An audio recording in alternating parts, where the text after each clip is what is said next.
Ce matin, nous avons comme programme de présenter la restitution des résultats de l'étude sur le droit à la protection sociale des personnes handicapées au Maroc. Le but de cette recherche qui a été menée dans le cadre du projet DECIDE, c'est connaître les barrières que les personnes handicapées trouvent dans l'accès à la protection sociale, comprendre leur vécu et tout ça dans une perspective de droits humains.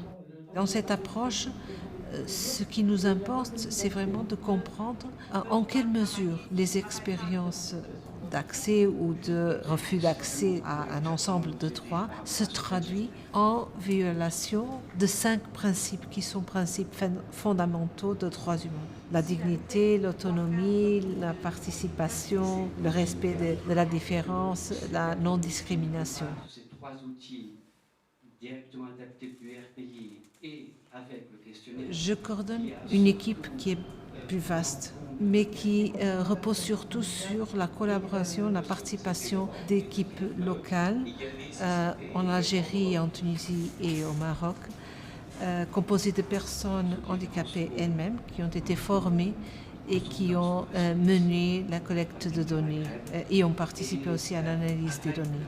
En partenariat avec les OPH.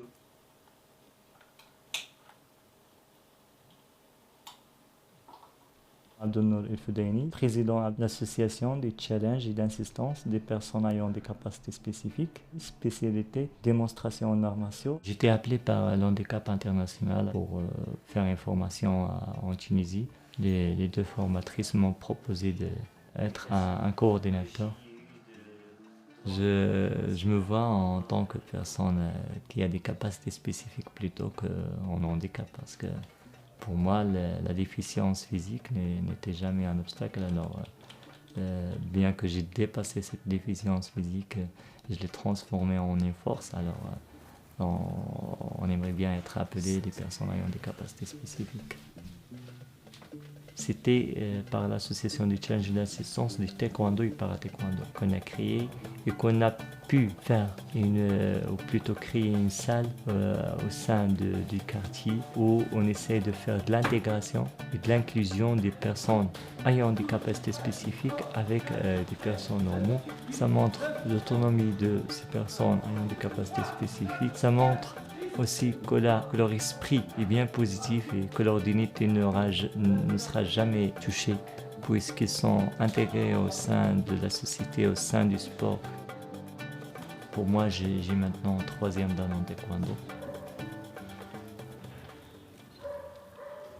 Donc, en terrain, c'était difficile pour les enquêteurs d'y aller à un monde rural et rencontrer d'autres personnes qui sont dans la même situation. J'ai eu de la chance d'avoir ce travail. Moi, je suis fonctionnaire et j'ai une protection sociale et parfois je ne paie rien. Sinon, j'aurais dû être comme les autres personnes en situation de handicap. En entendant l'enquête et en rencontrant des interviewés, c'était vraiment la catastrophe. C'était vraiment, elles sont vraiment dans un autre monde que nous. Est-ce que tu me vois en situation de handicap? Est-ce que je suis handicapé? Pour moi, non.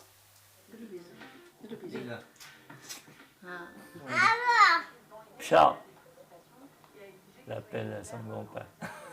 Concernant ma petite fille, qui est née normale, mais en fin de compte, elle a des problèmes psychomoteurs, c'était pas un choc pour moi. Plutôt, j'étais, comment dire, mais c'est le destin, c'est son destin. On attend jusqu'à un an pour qu'il bouge et pour qu'il marche, mais on ne voit pas de progression, alors on a commencé à faire des analyses médicaux et de voir ce qui se passe. Mais on n'a rien trouvé de grave, juste ils ont dit qu'il a un problème psychomoteur, un retard psychomoteur. Et ça va, avec le temps, il va se régler, mais on ne voit pas de progression. Alors on est en train de faire la rééducation dans une association de rééducation pour elle. Et on attend que les choses se changent, n'est-ce pas? Parce que c'est ma cousine, ma femme c'est ma cousine, alors Je pense que c'est ça le problème. Et l'autre, on ne sait pas. C'est va très bien ou c'est pareil. Il y a des pires situations qu'elle. Elle a son père qui, malgré qu'il n'a pas de bras, mais les fonctionnaires, elle a pu surmonter plusieurs obstacles dans la vie. Et je vais l'aider, je vais faire mon mieux de l'aider pour qu'elle surmonte ce problème. Et la chose qui m'a attiré, c'est qu'on doit penser avoir un centre de rééducation pour chaque quartier. On peut au moins réduire le problème de déplacement de toutes ces personnes pour visiter un centre loin. C'est le cas pour ma petite. J'ai cherché longtemps. J'ai cherché longtemps dans notre quartier à trouver un local plus large pour louer et pour l'offrir au parasport, au taekwondo, et en même temps l'offrir à la rééducation. Malheureusement, on a un club, mais il n'a pas assez spacieux pour essayer de trouver des matériaux pour faire de la rééducation. Avec l'association des challenges d'assistance des personnes ayant des capacités spécifiques, c'est vrai qu'on ne travaille pas trop sur le plaidoyer, mais on travaille sur le changement de la vision de l'autre envers ces personnes à travers le sport, à travers l'intégration de l'inclusion des personnes à travers le sport. Et moi et les enquêteurs, on a fait un travail honnête, on a juste transmis ce que les autres disent. Alors on a transmis la vérité telle qu'elle est. Alors on ne peut rien changer, c'est une vérité pure. Pour la changer, il faut changer la mentalité. J'ai senti une non-appartenance à ce pays.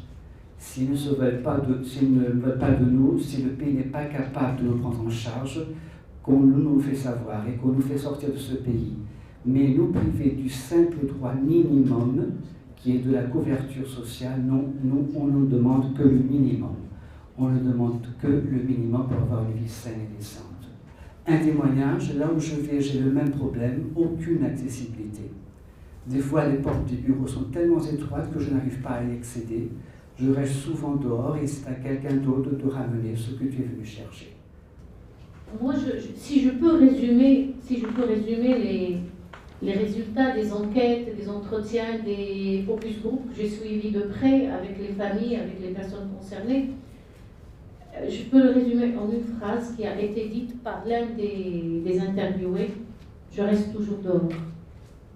Et il est temps qu'on ne reste plus dehors, il est temps qu'on rentre et que les personnes qui sont handicapées et leurs familles aient accès à tous les services sur la base de l'égalité et de la non-discrimination.